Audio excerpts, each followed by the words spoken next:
What's up, everybody? Welcome to the latest episode of Games Up Podcast. My name is Cameron McCulloch, and hopefully you know me as one-third of the hosts of this show.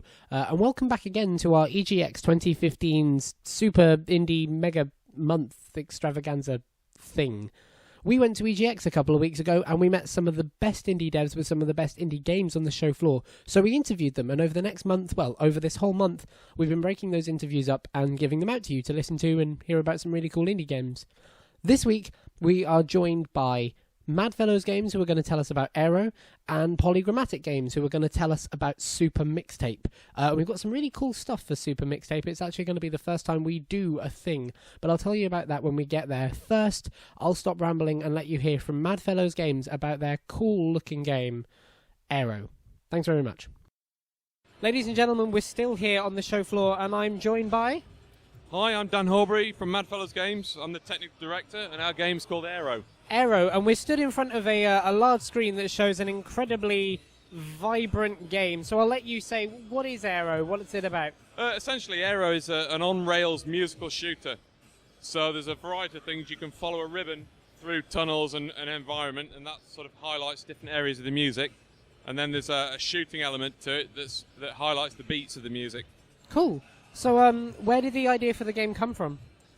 Essentially, it plays to our strengths. Myself and Paul, who founded the company, have a background in music games. We used to work for Freestyle Games.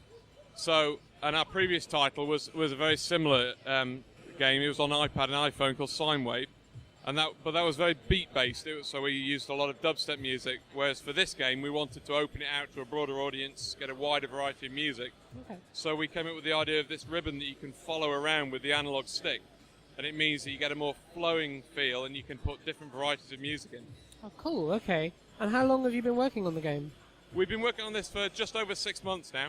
Interesting. So, is it difficult to design both a game and the kind of an integrated track for that game? Because obviously I assume you guys have to consider all the possibilities of where a player could go right, could go wrong, and it has to sound good? Yeah, there was a lot of play testing to try and find out what mechanisms felt good, what sort of mechanisms work with the music. Again, with the ribbon gameplay, you're following it with the left analog stick, and sometimes it was difficult to try and get additional things in, and did it overcomplicate things. So there is a lot of play testing. And the guy who does the audio side, Paul, he does a lot of fine-tuning with MIDI to get everything to feel really good for the actual track that you're playing. Interesting. So not only does the game have its own, very specific and stylistic soundtrack, but you have quite an impressive visual look. How did that come about? How did you sort of gravitate towards that or choose it? Well, that's down to our artist, Kostas. He's got this. We gave him sort of a brief that we wanted a sort of a low polygon style, and we left him to it. And he's come up with this idea. And one of the tricks to it, because there are only 3 of us in the company now, was we needed to make stuff really quickly. We couldn't afford to have things really heavily textured or that sort of thing.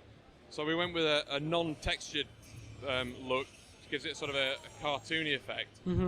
But it meant that we could produce assets really quickly. We didn't have to worry about mapping things and stuff. So a lot of it is down to the look and the feel, so a lot of post effects going on. And we've talked about the difficulty in sort of creating the soundtrack for it already. Is it then even more difficult to make sure that kind of look and that soundtrack and that gameplay is concise and sounds good and plays well? It seems like a pretty tall order. Yeah, a lot of it hangs off each other. So you get a track, say for example, Flux Pavilion Bass Cannon. You get this track and you can sort of sense things and you know where to put things. And the guy who marks it up, he knows this sort of thing is off by heart because he used to work on the Guitar Hero games and things. Oh, cool. So it all sort of helps itself, and you can see different visual styles, and that helps us look out for the different types of music we want to play in it. So what platforms do you hope it will be playable on? It'll be PC, Steam, it'll be Xbox One, PlayStation 4, Wii U, and hopefully Vita. Awesome. Oh, Vita, that's awesome. So really covering all the bases then. Yeah, it's a Unity-based game, so it should be fairly easy to port it across. That's fantastic. And do you guys have an idea in mind of when you'd like it to come out to us? Yeah, hopefully it should be out in March next year. March next year. Fantastic. Is there anything else you think that we should know about the game? Anything we might have missed? Check it out online at madfellows.com. Okay. And just one last thing. Do you find it kind of odd going from a studio environment where you're working on it to this, where it's in many hundreds and thousands of people's hands at once, if that, as it were? Well, this is the first public demo of it, so it's been quite an experience. We weren't sure how it was going to go down, but people really like it. So you've always drawn a big crowd. Brilliant. That's fantastic. Well, good luck with it, and thank you very much for joining us. I should probably just say it's not madfellows.com, it's madfellowsgames.com. Madfellowsgames.com. Well, now you know. Yeah. Thank you very much for joining us, and good luck with the game. It looks fantastic. Brilliant. Thank you. Thank you very much. So that was Madfellows with an interview about Aaero. It was a really cool looking game, and it definitely caught my eye when we entered the Indie Mega Booth for the first time, so something very cool to look out for. But now we're going to reach a milestone for Games Up Podcast and a really cool interview about Super Mixtape. This is the first time that Games Up Podcast is ever going to do video. So if you're watching this, thanks very much for listening and all that, but click on to the YouTube thing again, because we've actually got video of a game this time. It's really cool. So without further ado, I will let Polygrammatic Games tell you about Super Mixtape, and I'll let you watch for the very first time on Games Up Podcast, Super Mixtape. Thanks. Welcome back to the show, ladies and gentlemen. We're still here on the EGX show floor, and I am joined by... Well, I'll let you introduce yourself, actually. I am joined by... I'm Christo. I'm from Polygrammatic Limited. Polygrammatic Limited. And, well, tell us about your game. I'll let you do for it. Yeah, no worries. So I've made a game about a cassette tape, basically, called Super Mixtape. And the game is... I'm trying to tackle that element of, like, depth in 2D games. So you play as a cassette tape traversing across the level. And then as you flip the world, you then have to play backwards, a bit like a cassette tape. If you play 1 minute of the A side, flip the cassette round, you've got 1 minute left of the B side. So I really wanted to play with that mechanic and explore that some more. And yeah, that was the conception of Super Mixtape. That's cool, man. So, how did you come up with the idea of doing, like, there's a lot of the games that deal with 2D in depth and stuff. How did you was it the game that came first or the tape that came first? I think it was definitely the tape that came first. Me and a friend were kicking around some ideas, and I was looking for another project to jump on when I finished my last project I was working on. And we were bouncing around some ideas and that, and before we knew it, it was like, yo, let's make a game about a cassette tape kind of thing, and Super Mixtape was born. Then I took it to the studio the following day, started testing a few ideas and bouncing a few things around, and before I knew it, it was like, this could be a really feasible idea, like it could be fun. Sweet. How long have you been working on it? So I've been working on this game for 5 months now, and it's probably going to be another 6 months before it's complete, but I'm hoping to release just before Rest in London next year. Oh, sweet. Cool. So have you done much developing before? Are you fairly new to the scene, or have you been are you a fairly... I did some things knocking around as a kid. I'm originally trained as an advertising photographer, right. But I messed around with some games as a kid, and when I was like 16, I made a few components for a small little floppy disk game that it did all right. And then with the studio that I'm working at the moment is like an incubation studio. Right. So I worked on another project with another team. They're planning to release, I think, next year as well, but I can't really say much about their game. No. And then, when I finished working with them, I started working on this title, and Super Cool. Mixtape. So you're a one-man team. What's the biggest problem or challenge that surprised you developing a game like this?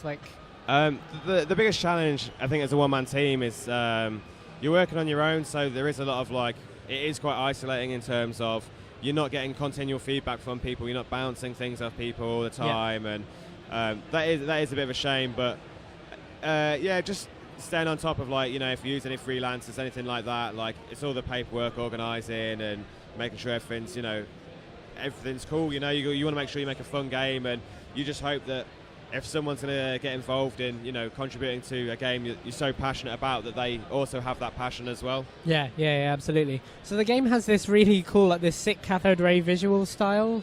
Was that just to fit in with the tape, or was that something you've been playing with as well?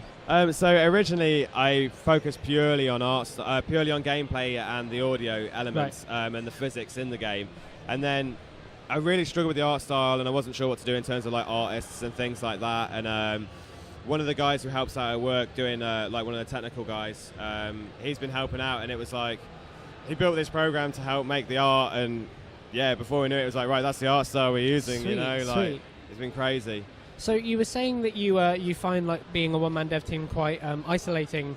Do you find events like these are really helpful in like showing you how to progress with the game from here, or do you have like a roadmap in mind? Yeah, I mean, I did have a roadmap in mind, but events like this, they're just so surreal, you know, like I honestly thought 80% of people would put the game down and walk away because of its difficulty with the control scheme and the disorientating level of playing forwards and backwards.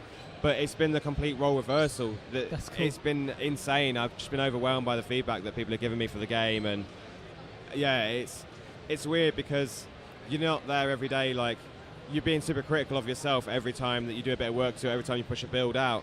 Yeah. And then when you see other people playing it, it's like, wow, like that design choice was right, or that decision was right, you know, and it's just reconfirmed of like, you know, like if I'm passionate about a project, just keep going for it, keep putting my all into it and hope that, you know, that passion shines through in the build. Cool. So do you have any like particular platforms that you want to see it come out on? Yeah, I mean, of course I want to go to the PC.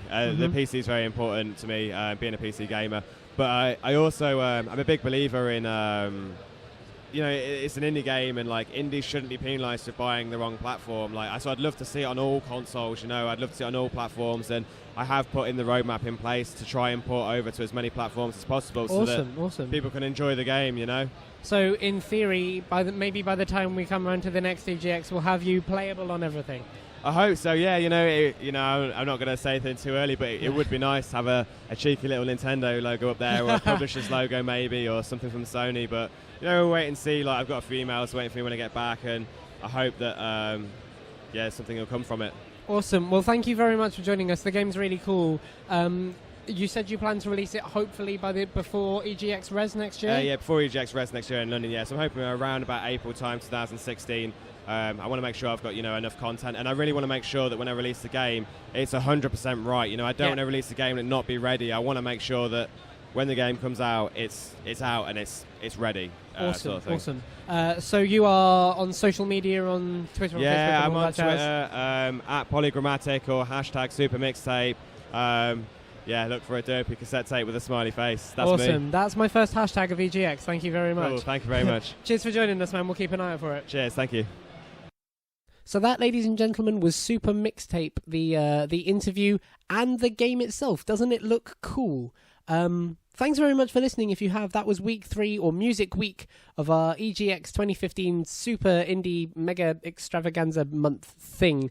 If you like this and you want to hear more of it, there's whole swathes of shows for you to listen to. But if you do like this, please, oh God, I hate saying this, please like and subscribe to the show, because it will help the indie games a little bit. It will help us show you cool indie games in the future, and we'd all really, really appreciate it. Thanks very much for joining us. If you do like this, come and have a look at our Facebook page, because we're always talking about games there, and specifically always talking about indie games there and all that kind of jazz. But until next time, until the final week of our spectacular EGX... I'm not even going to do the big long title. Until next time, the game's up.